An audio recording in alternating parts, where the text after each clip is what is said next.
Buenas noches. Vamos a ver esta pregunta. ¿Cómo trata el derecho a la diversidad? La diversidad puede ser cultural, lingüística, jurídica. Y es una realidad en nuestros países en América Latina, como en otros países del mundo. Coexisten en un mismo espacio geopolítico diversas culturas, diversos pueblos, diversos idiomas, e inclusive pueblos que tienen sus propios sistemas jurídicos, en algunos casos heredados desde la época precolonial. En otros casos esta diversidad se debe a fenómenos de inmigración reciente o antigua. Yo aquí quisiera contarles un ejemplo.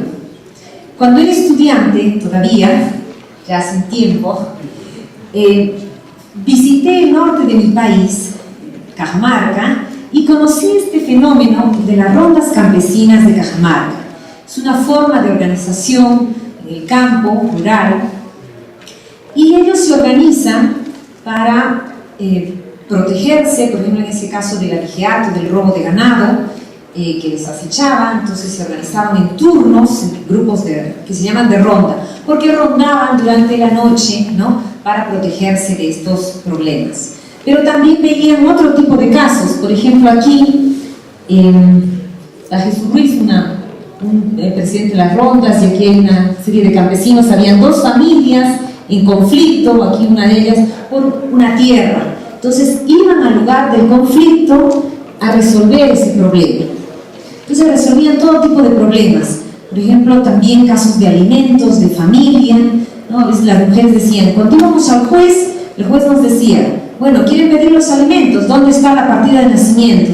No, no tenemos partida de nacimiento. Eso merito a un juicio ordinario que podía tomar 2, 3 años, ¿no? Y cuando ya tenían la partida de nacimiento, decían, bueno, hemos hecho el juicio, queremos alimentos.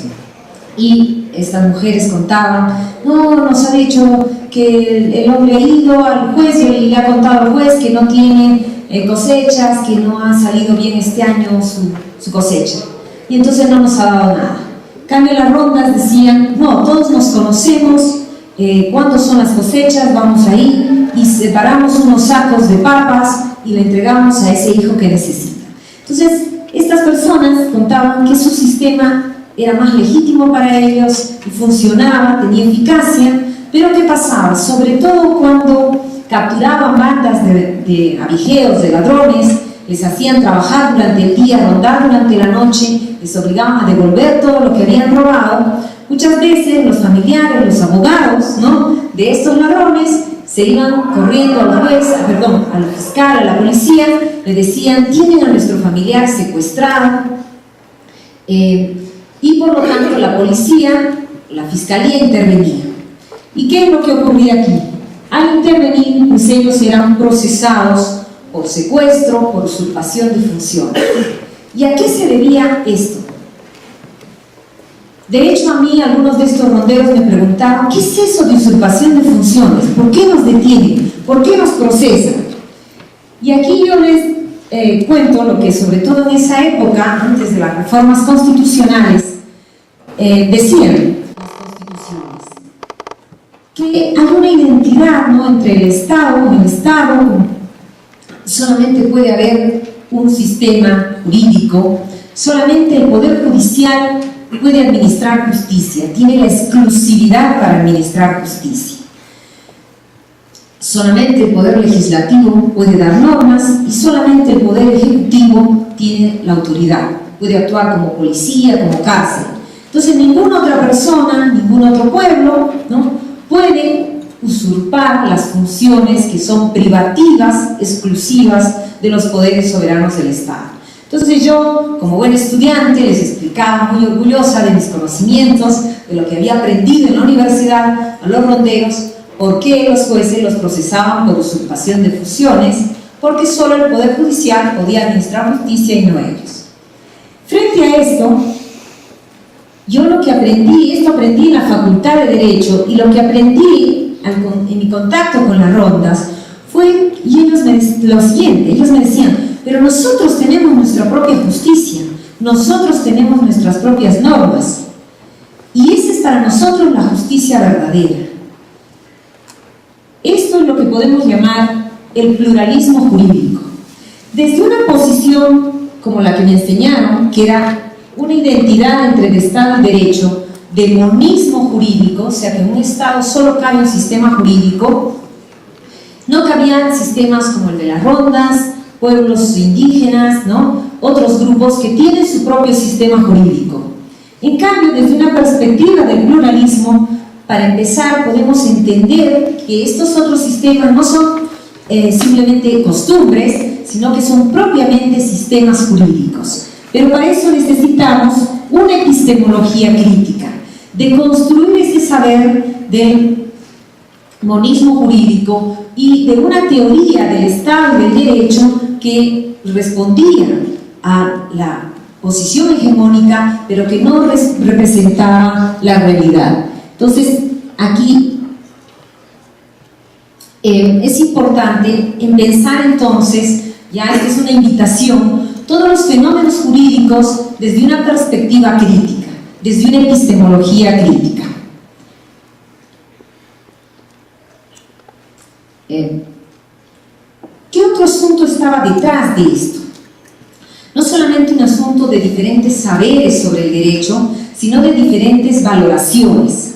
¿Por qué el derecho estatal negaba a estos otros sistemas y no les llamaba ni siquiera derecho, les llamaba costumbres? Y solamente permitía las costumbres que fueran compatibles con el sistema jurídico, ¿no? Las costumbres contra ley, como se dice, no estaban permitidas, eran reprimidas. ¿Por qué? Porque detrás había una valoración de que estos pueblos, ¿no?, eran inferiores, menores, que no tenían realmente sistemas jurídicos, sino que simplemente tenían costumbres, y esas costumbres no llegaban al estatuto de ser sistemas jurídicos. Esta valoración entraba en contradicción con una valoración más bien desde estas culturas que encontraban una gran legitimidad, ¿no?, en sus propios sistemas. Y yo de este choque que aprendí, que efectivamente todas las culturas, como dice Boaventura de Sousa Santos, son incompletas. Es decir, nosotros tenemos unos valores y no podemos pensar que nuestros valores son los absolutos, los mejores. Pueden haber otras culturas con otros valores. Por ejemplo, ellos valoraban que las personas que habían cometido una infracción pudiesen reparar a la víctima y pudiesen trabajar y aprender a integrarse a la sociedad. Decían, ¿por qué a la gente la mandan a la cárcel? Ellos no entendían eso de la cárcel. Si ahí la gente sale peor. Y además, ¿por qué lo importante, decía, para los jueces es mandar a la persona a la cárcel? No les importa que nosotros, las víctimas, recibamos la vaca que nos han robado. Una mujer, me acuerdo, decía, Barbarita, antes cuando nos robaban una vaca, perdíamos dos. La que nos habían robado y la que teníamos que vender para pagarle al policía, al juez, al abogado, al fiscal, ¿no? En cambio, con las rondas campesinas, lo primero que se preocupa las rondas es de devolverle la vaca al que le robaron. Luego, hablarle al ladrón. ¿Por qué lo ha robado? ¿Por necesidad o por vicio? Y si lo han robado por vicio, entonces que aprenda, que ronde una noche como nosotros rondamos y que trabaje por la comunidad. Entonces, hay otra valoración, y esto nos lleva a un planteamiento de que también debemos pensar en una ética crítica y una ética pluralista. Entonces, hay una epistemología crítica, una ética crítica a la que les invito a pensar, pero también hay que pensar en la dimensión política. ¿Qué es lo que pasaba con este modelo del monismo jurídico, ¿no? Esta concepción de que en un Estado solo cabía un sistema jurídico? La consecuencia política era la represión. Este modelo del monismo jurídico tenía como consecuencia una violencia institucional del Estado. Cuando un Estado solo se reconoce como oficial una sola cultura, un solo idioma, un solo sistema jurídico, ¿qué ocurre con que los otros sistemas quedan ilegalizados?